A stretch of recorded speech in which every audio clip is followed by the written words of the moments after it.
Hello, friends. I am Chevy. Welcome to my shed. How are you today? How's life in your world? How's things where you are? I hope it's fantastic. I'm going to continue working on this while we talk because it seems like coming down here to do the show is really the only way to get me down here these days. Like I've got other things going on that are taking all of my time and attention right now.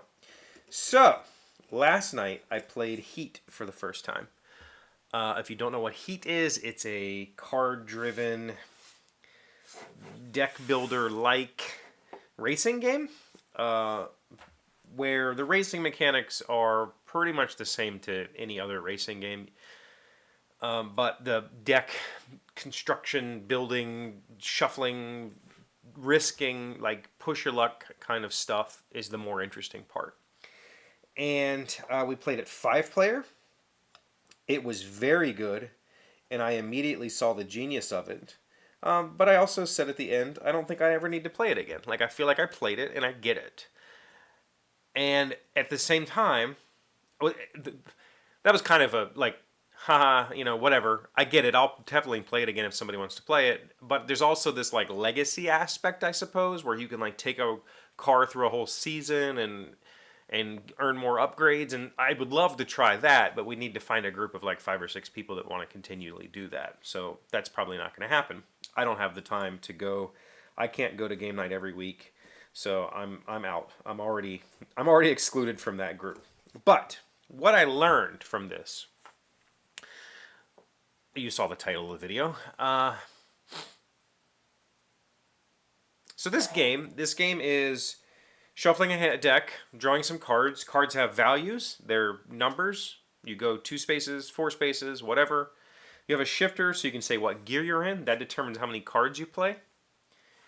And then there's turns. Turns, just like in real racing, are the real choke points where you need to downshift. You need to play less movement. If you take a turn too hot, meaning that you the turn says you can come through here at a speed of 3 and you come through at a speed of 7.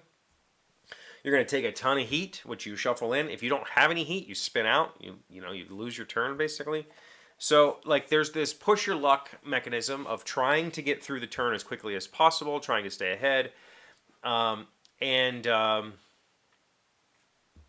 little bit of hand management, because you can, at the end of your turn, discard any number of cards you want, except there are cards like your heat cards that you cannot discard. There's also stress cards, same thing. So it's essentially, like most other racing games in history, it's counting the spaces to the turn and trying to figure out how to get to that turn as quickly as possible without overshooting the turn. That's it. And you just do that over and over and over again. And you draw cards and you try to do the best. And so that was why I said I don't need to play it again. Obviously, that's not true. But what it taught me about Rival Rails is that I need to shorten the game. Like so the feedback from Publisher B. Publisher A has the game. Publisher B said they would like to see it again after I do a little bit more work to it. The main feedback he had was, I wish it was a little shorter. I feel like the game was already over. We could have stopped and just counted points. And I got his point. His point was, we're just doing the same thing. Like this racing game, I'm looking at my hand. I'm choosing the best option for me. I'm putting some trains out. I'm making a market move. I'm getting some money. Go. And it's just that back and forth until the game ends. And so if I could make the game end quicker, sooner, I wouldn't reach that point that I reached last night. Like we did, I don't remember what map we played, but we were doing 2 laps. It was a pretty big track, and by the halfway point of the game, I was like, cool, we could have just, like, I'm good. Like, I've seen it. I'm good. I've played the cards. I've shuffled and whatever. Okay. And I totally got this dude's perspective on Rival Rails. Because for me, the figuring out that turn is the cool part of my game. Now, in Heat, there's not a lot of figuring out to do. You only have 7 cards. There's only so many spaces to the turn. There's things you can and cannot do, but you have like 5 or 6 decision points each turn. There's not a lot going on.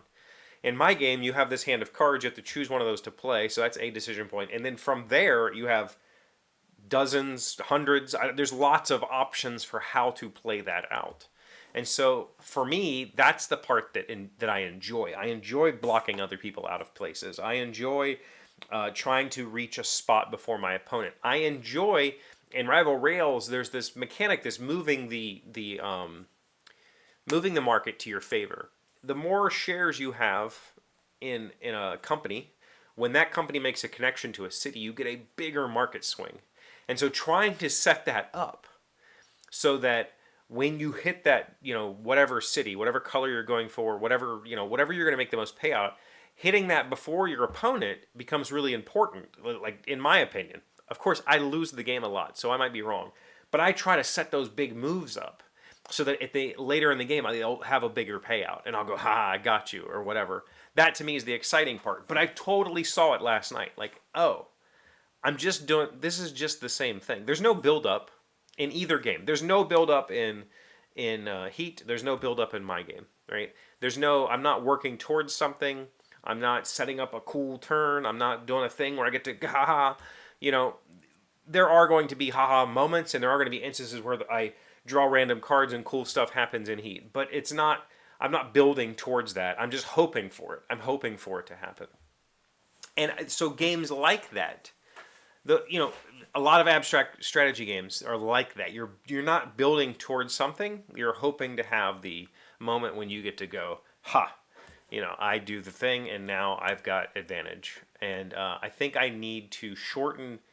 I see now the importance of shortening my game. I think I have. I think that in the next version I'm playtesting, I think I've got it down. I was coming in at like between 12 and 18 turns. I'd like to come in between 10 and 15 turns. It really is about 6 turns, meaning 3 turns a piece too long. It's just like, okay, we could stop here. We're good. Because at some point in the later part of the game, you're just playing for diminishing returns. You're like, all right, now I make $10. Okay. Whereas the big payoff was in the beginning.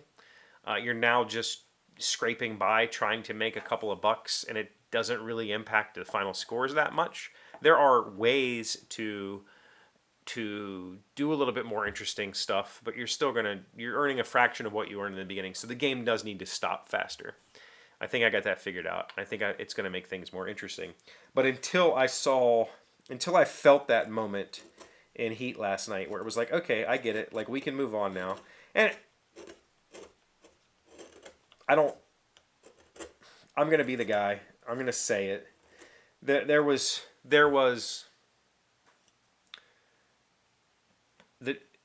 I think that we played 5-player and it took way too long. There were people taking, like, come on.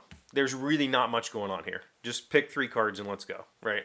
Like, it's not that, there's not a lot of crunching to do here. Let's freaking move. It took us 2 hours to play a 5-player. That was teaching, playing, everything. And that just felt way too much for what the game is. The game is like a half-hour, 45-minute game, in my opinion. Like, and I want to at that speed, I would totally play it a bunch. Like, cool, let's play. Let's just play a race. Let's flip the board, play another race. Like, let's go. Let's play a little three circuit Grand Prix like Mario Kart or something. I'd be down for that. But at 2 hours for a 5-player racing game, like, it was just way too much. And so I get it, right? Like, I got the moment. I understood what I had created in this train game. I initially saw it as a little bit more, having a little bit more depth of choice. You do, kinda, but it's more breadth of choice. It's not depth of choice. You're not building a strategy towards anything. You're hoping to cast a wide net and rake in. And for games like that, they don't need to last very long. You need to make them in pretty quick. End when you have the feeling of, oh man, if I had another turn, right? That's when the game should be ending. Not long after that. You've taken 4 or 5 more turns. You're like, cool, now I'm just trying to get the $5.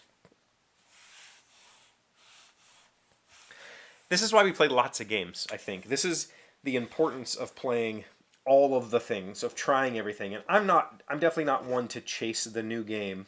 But moments like that where I realize, oh, I've been looking at this all wrong.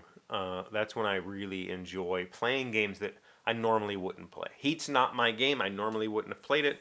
My friend was very excited about it, and we played it. It was like, that's an excellent game. I'm good. Like, but I would definitely like to play the campaign game and see what that's like, see how that tweaks things, because I think that would make me feel a lot more, make me feel like I have more agency as a player, I guess is where I'm coming from there.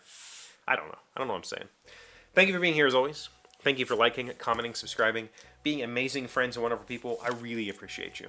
And I'll see you again tomorrow. Today's word you should know sounds smart is stringent. It is an adjective meaning rigorous, strict, and severe. No laws, however stringent, can make the idle industrious, the thriftless provident, or the drunken sober. Samuel Smiles, a Scottish author and reformer. Stringent. S-T-R-I-N-G-E-N-T. Is that only in terms of like rules and regulations, or like can a person be stringent? Would like a Catholic school teacher be stringent?